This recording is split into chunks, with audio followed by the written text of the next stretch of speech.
everyone is doing well on a beautiful Wednesday.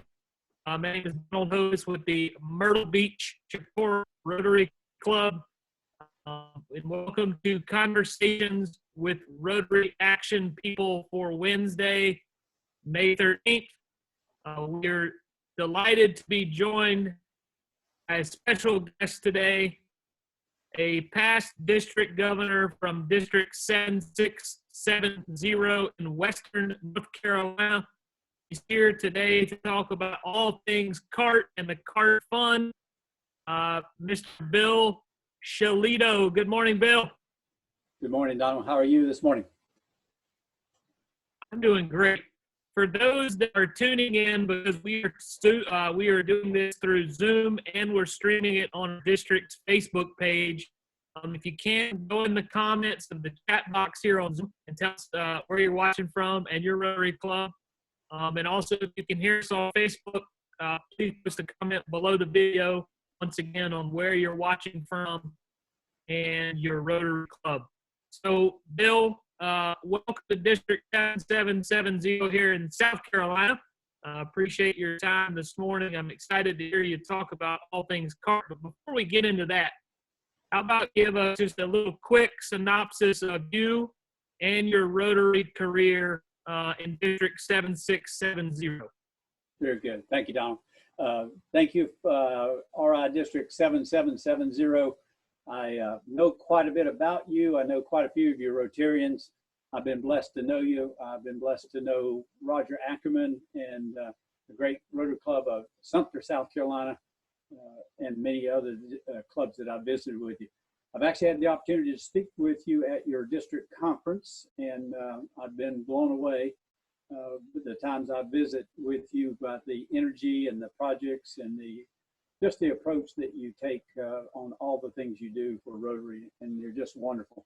I do note that many times that I see you're in the top 1, 2, or 3 districts in the world in your Rotary Foundation giving, and we all know you lead the CART giving, the Points for Alzheimer's Research giving every year annually, and so it puts to rest the issue that the CART Fund may negatively affect the Rotary Foundation giving. You put that to bed very quickly and efficiently, so I thank you for that. I'm a native North Carolinian, was born and raised here. Shortly after high school, I was drafted into the military. It was the best thing that could have happened to me at that stage in my life. I loved the military, stayed in the military for 22 years, primarily as an Army aviator. Shortly after basic and AIT, I went to flight school, quick tour to Vietnam, came back from Vietnam and continued to fly as a warrant officer, worked on my degree nights and weekends. Finished my degree from Embry-Riddle Aeronautical University. Requested a direct appointment to first lieutenant, was accepted. So I took the carrier branch, armor carrier branch. I was in Hawaii at that time. I was assigned to an armor unit in Hawaii, the only tank company there. I've got one of the platoons there, and we had a great time there. From there, I met my company commander, went on to teach at West Point, and called me one day and said, we have some openings at West Point that we've not been satisfied with the candidates. Would you submit a resume and application? I did. I was accepted, and en route to teach at West Point Academy, I had to get an MBA, and I was accepted at Harvard Business School and attended Harvard Business School from 87 to 89, and then taught at the Military Academy at West Point from 89 to 92, which got me to 22 years of service. I retired at that point, came back and went to work for a manufacturing company making antennas for satellite communications, where I got my communications experience for about 12 years, including being the general manager of that organization. Once it was sold to General Dynamics, I started my own business called North Carolina Wireless, a fixed wireless internet provider, which I've run for 17 years until recently we sold that company to a larger ISP. And so I'm now just an employee and a full-time Rotarian and a CART executive director. I met Roger early in my dealings with CART about 2004 when I was preparing for being district governor in 2007, 2008. I met Roger at one of the annual board meetings. There were rather small affairs at that time, about 25, 30 people. I got to know Roger very well there. There was a decision at the CART fund that they needed an executive director. I applied for that position, was accepted that position, and been serving in that role since 2008. So it's been a wonderful experience for me and a blessing in my life. And I was thinking through this process of working from home for the first time in my life for the last 8 weeks. Things stand out to you, and CART and Rotary have stood out to me as a blessing to my life to keep me energized, keep me up, keep me going, and keep me involved in people and hopefully making a difference. I'm going to stop there for a second and see if that's sufficient introduction. Absolutely, yeah, we do appreciate that. And Bill, just so you know, I want to introduce a few key people on the line so you know who you have as colleagues and fellow Rotarians on the line with you today, watching through Zoom and on Facebook. Past district governor from the Hilton Head Island Rotary Club, Mr. David Terrard and his wife, Susan. I recognize. Good morning, guys. Hey, David, Susan. District governor-elect from the Rotary Club of Myrtle Beach here in my backyard, Miss Pauline Levesque. Hello, Pauline. Our public image chair for our Rotary district, the wonderful, talented Miss Mary Gask. Good morning, Mary. District communications chair. See, I got that right. And our DAC DB, I call him DAC DB wizard and technician, Terry from the Somerville Evening Rotary Club. He says, home of the Whiskey Dram Fellowship, Mr. Terry Moore. Good morning, Terry. So, Bill, we're gonna do the vision statement of Rotary real quick. Together, we see a world where people unite, take action to create lasting change across the globe, in our communities, and in ourselves. Now, prior to you coming on with us today, you sent over some questions, and now we're at that part. But right. I know everything you're going to talk about is the CART Fund and the magic that can happen with the blue buckets. So my first question for you is, what is the overall mission of the CART Fund? Very good, Donald. Very simply is that we want to find a prevention or a cure for Alzheimer's through research. So 100% of every donation, every penny goes to research. And we do that because we have no external expenses involved in the funds that are donated to the CART Fund, or it go into the blue bucket or a check or however the funds come to us. This designated for CART is going to research. So our mission is to end Alzheimer's as we know it. Now, we've been fortunate enough to work with our researchers that either involved in doing our grants or our review panel. And if I get a chance, I want to talk more about the review panel because they're so important to our mission. They tell us that if we can find a way to slow this advance of this disease down, can change the curve, much like we've talked about changing the curve with this COVID, we can change the curve of this onslaught so that we die with our memories and personalities intact. We will have accomplished a great thing for civilization of the world. So just slowing it down would be a wonderful thing. All the research that we fund is involved in that activity of preventing or curing or slowing this disease down, including finding ways to get through the blood-brain barrier with medications that may prove effective. There are a lot of drugs out there that have been proven safe, but we haven't proven that it's effective in solving this issue. If it's a drug that's already been authorized by the FDA and we find that it's effective for Alzheimer's disease and we can apply it, we can advance the deployment of a medication or a way to treat this, a therapeutic to treat this, 7 to 8 years from now. 7 to 8 years in most of our lives is a big deal at this point. So getting through the blood-brain barrier is the main thing that we have to do if we have that medication. I'll stop there with that question.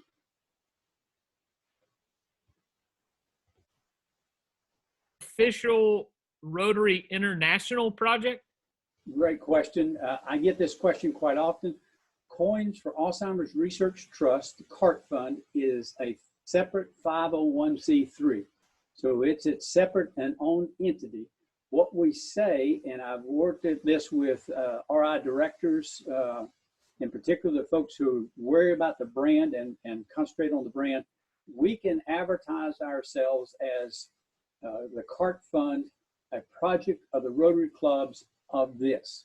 And I've expanded now to CART is a project of the Rotary Clubs of North America, because we get donations from all over North America. I've actually gotten some from India and from Australia. So our current moniker is a project of the Rotary Clubs of North America. Our affiliation, our official connection to Rotary International is through the Alzheimer's Dementia Rotary Action Group. Short for that is ADRAG, but I like to use the full one, Alzheimer's Dementia Rotary Action Group. So CART is a founding member of that action group. Your past district governors, your current governors can give you more information on action groups. They are a unique organization or entity.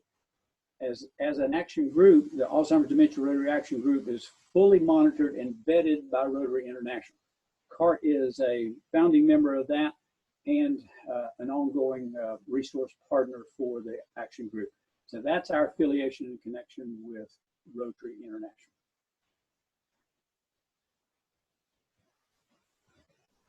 National districts contribute to the CART Fund? I think the question was, how many districts currently contribute to the CART Fund? Correct. Very good. So Roger's concept, Roger Ackerman, the founder of CART, he would be sorely aggravated at me by calling him the founder. He believes that his Rotary Club of Sumter, South Carolina is the actual founders of the CART Fund, and District 7770 is the Bethlehem of the CART program, so to speak. So when we talk in terms of the founder, Roger would always upbraid us for that, but it doesn't change the fact that we all know Roger was the founder. So when he started this, he got it in his club, raised about $10,000 that first year, then got the district more clubs. He went to more clubs, got them involved, and the district leadership got behind him. And he raised, at one time, by 99, he'd raised $100,000. At that point, there was just one district. But then as he did that, he started to visit his fellow or his neighboring districts. Him and Jack Bass, who was serving as the vice president of grants at that time, visited the other fellow, neighboring districts. He personally and Jack brought on 10 additional Rotary districts.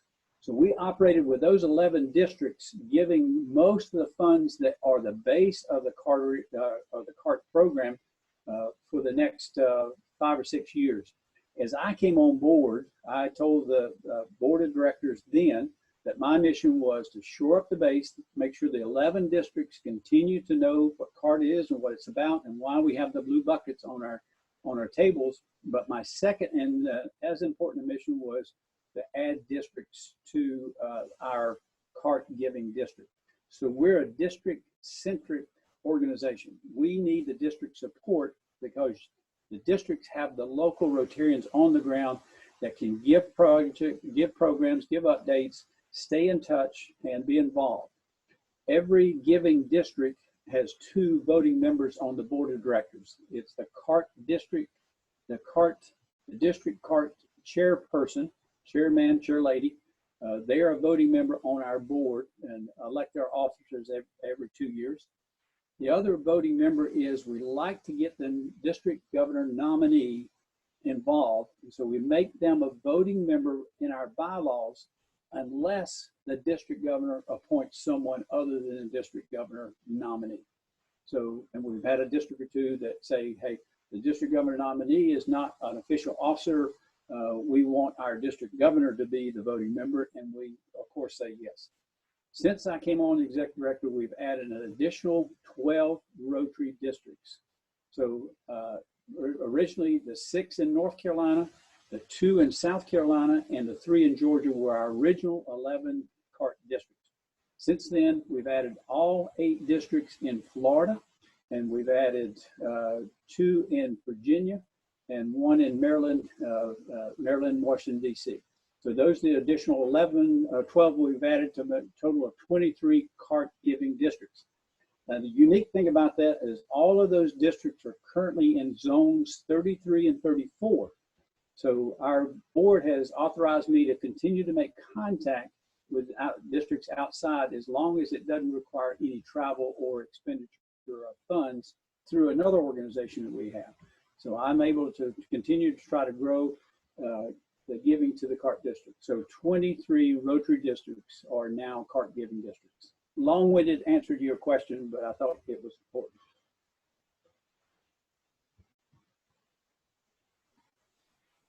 Which district gives the most to the CART fund? Which district gives the most to the CART fund? Every year, District 7770 blows it away. You're just an amazing organization, amazing district. You're just inspiring with what you do there. And with Roger's passing, your district made a concerted effort to fully fund the top research. And you did that with over $250,000 in contribution. I think the most we'd ever received from any district prior to that was like $190,000 out of your district. The best my district's ever done is $110,000. And so nobody ever comes close to you, but you really took it over the top when Roger passed away in 2019 and we funded that. Since then, the CART board has determined that every top award, so when we have funds available and we have the research review, we might have, the biggest year we ever had was 81 applications for grant funds. And our research group, 3 renowned research scientists, world-renowned scientists in their own right, review those, narrow those down to what they consider the top 15. And then we get together with them. They recommend which ones are the most appropriate for funding with the funds available. The last 2 years, we've been very blessed that we've had $1 million to grant and funds. And so the last 2 years, we've done 5 grants. And the top award is always $250,000. So our top award is to a $250,000 2-year grant. When they earn the right to have that top grant, there now will be designated the Roger and Deanie Ackerman CART Fund Award. So the top award will always be named that since Roger's passing in his honor, in his memory, and Deanie's honor. And by the way, we stay in touch with Deanie through our Sumter Rotarians. They do a wonderful job of keeping us informed of how she's doing. She's doing well. She's staying involved, and she continues to be of a great support for the CART Fund. So this year, we had $1 million again that we were able to award. Our research scientists recommended that we do 3 $250,000 awards. So the top award was the Roger and Deanie Ackerman Award. We had a retiring review panelist, Dr. John Trojanowski out of the University of Pittsburgh. He retired from our review board, so we did a grant in his honor, called it the John Trojanowski, a one-time award. Went to the second place, $250,000 winner. The third place was a $250,000 winner, leaving $250,000 we divided between the last 2 grant recipients, and they each got $125,000. All of those are 2-year grants. They received the first tranche at our annual board meeting, which we just held last Tuesday with a video conference like we're doing today. Listened to their presentation, and we sent them a check for the first 1/4 of their funds they get. And then they report, give us a report update every 8 months, and they get this next tranche, second, third, and fourth, until the fourth year they get their final payment as they finish up their research. Outstanding. A couple more questions here for you, and there's one question that, because you submitted some questions over to us, there's one question I have at the very end that you didn't submit, and I'd love to hear your response. So, how has the passing of Roger Ackerman affected the CART Fund? Thank you, Donald, for that. Roger's passing has had, I think, a two-track effect on the CART. One is we sorely miss him. We sorely miss his leadership, his mentorship, his statesmanship. For me, for me, he was a mentor and still is. I still think of him and talk to him in my own head. And so the leadership misses Roger in that aspect. And we will never be able to replace him. If there was ever a decision that we were wrestling with, Roger brought clarity to that issue, and rarely would he make a recommendation, but he brought clarity in such a way that you knew which way he would like to see the decision go. And I don't know of a decision that was ever taken that Roger hadn't had weighed in, given us good advice on, and that we didn't follow his direction, that didn't pay off. So in that aspect, we're certainly going to miss Roger. In the positive aspect, the giving to CART has just continued to increase, and the memorials for him were tremendous. The outpouring of love and recognition from all over Rotary International has been terrific, and recognizing his impact in the world of Rotary and in the world of Alzheimer's research.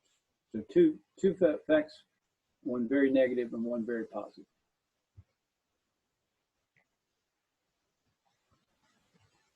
How does the fund affect giving to the Rotary Foundation? Excellent. Again, we hear this when we're working with new districts, and particularly districts that haven't embraced projects outside of their normal thinking. Many times we hear the issue is we're afraid to start another project involving funds because it might take away from the Rotary Foundation. I point to District 7770 and many other districts where we've seen the increase in Rotary Foundation giving. At the same time, we've seen increasing in the CART giving. I tell folks that people who are passionate about Alzheimer's and ending this cruel disease will give funds above and beyond the funds that will be attracted to the Rotary International. We don't know of any incidents, and Ann Matthews, the wonderful past district governor and past RI vice president, first lady vice president, says that there is no correlation between the CART giving and the effect on the Rotary Foundation. And her own district proves that point year after year. And my last question for you today is obviously what we're going through currently right now with this coronavirus COVID-19 pandemic. How has that affected giving to the CART Fund? You know our model, Donald, and it's the little blue buckets. So the ability to meet every week, find that loose change or that dollar bill or $5 bill and drop it in the blue bucket has obviously been affected. But about 4 years ago, we embarked on the project that we wanted the ability for Rotarians to donate funds easier, but our primary goal was to reduce the burden on the CART chairs. So if you think about the CART chairs under the previous model, all the clubs were collecting those monies. Typically the monies that were collected were then remitted to the district CART chair. So they had to chase funds from the district or from the clubs, especially if they hadn't remitted any in a while, collect those funds, count those funds, bank those funds, and then report those funds, and then remit those funds. So we had our CART chairpersons, our most valuable asset in the district, being a banker and a teller and a CPA. And we thought there was a better way to do this. So about 4 years ago, we embarked on a program called the Donor Portal. Terry Weaver, past district governor out of 7750, your sister district in upstate South Carolina, helped us chair that ad hoc committee. Terry wrote an RFP, a request for proposal. We sent that out. It's about a 30-page document. I mean, it's so detailed and so active, just a blessing to have Terry's assets and capabilities to apply to CART. And by the way, all pro bono. He did that all as a gift to CART. Sent that proposal out. The highest bidder responding to that to give us a donor portal to relieve a lot of the things I just talked about was $160,000. So we knew that we couldn't afford that. The second bid came in at $22,000. That bid came in from the group that does DAC-DB. And so we know those folks, we know them well, they know Rotary well. And we also knew that if we went with them at this better price, much better price, that we would get this the kind of synergy between this donor portal concept, CART and DAC-DB, and we're finding that to be true. We just rolled that out. The donor portal we just rolled out last Tuesday and announced it to our CART chairs and our board that it's now available. And so any club can go and donate, any individual can go and donate, and all the accounting is done through the system.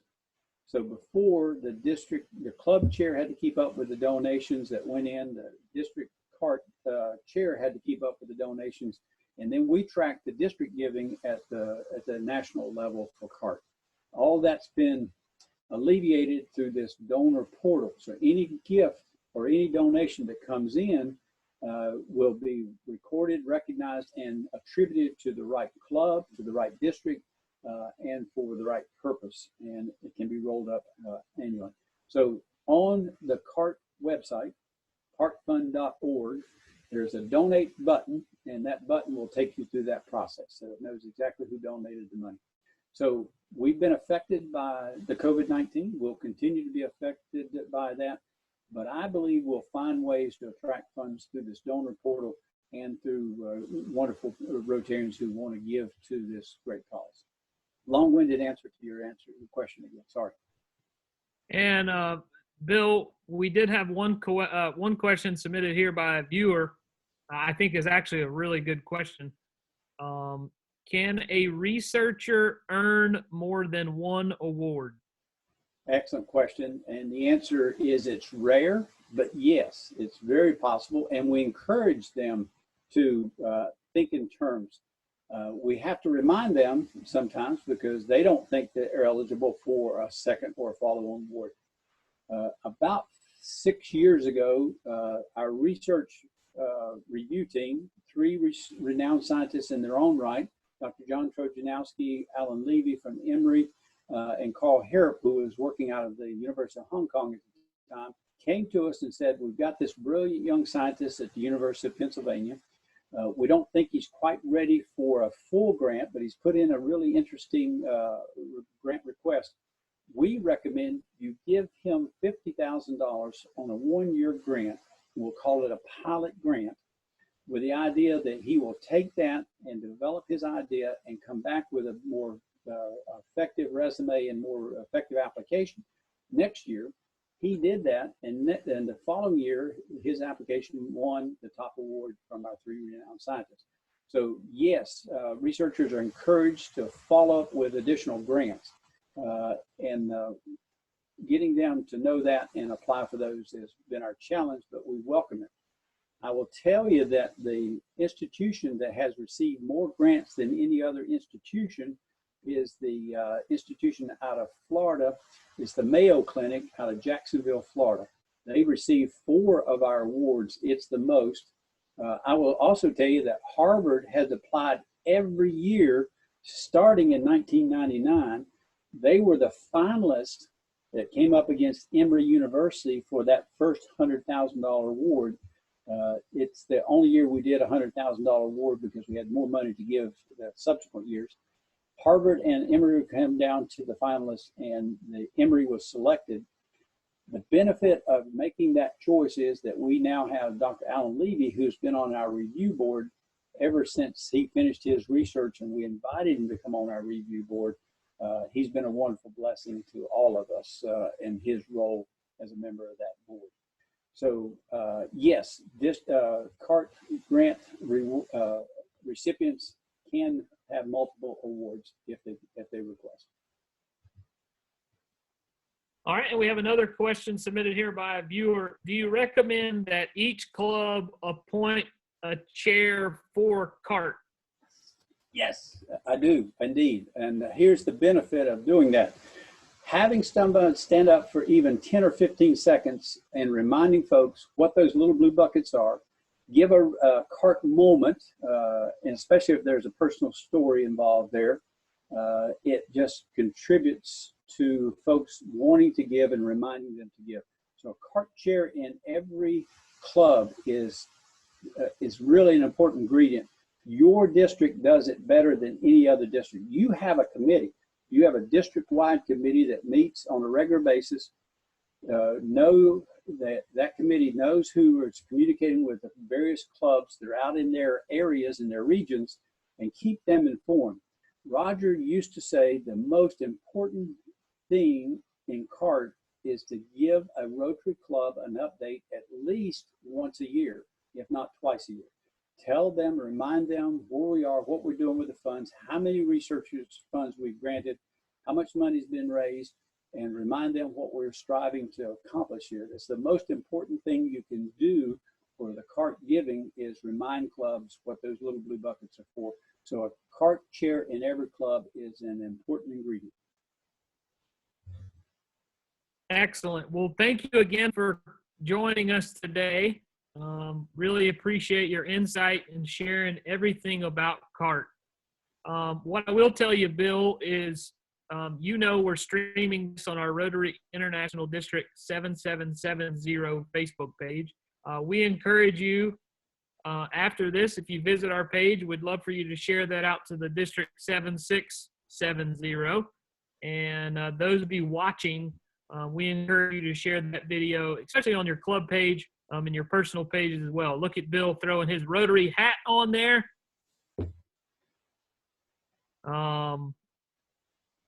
We do appreciate you once again. To wind us down here today, let's do the Rotary four-way test of the things we think, say, or do. Is it the truth? Is it fair to all concerned? Will it build goodwill and better friendships?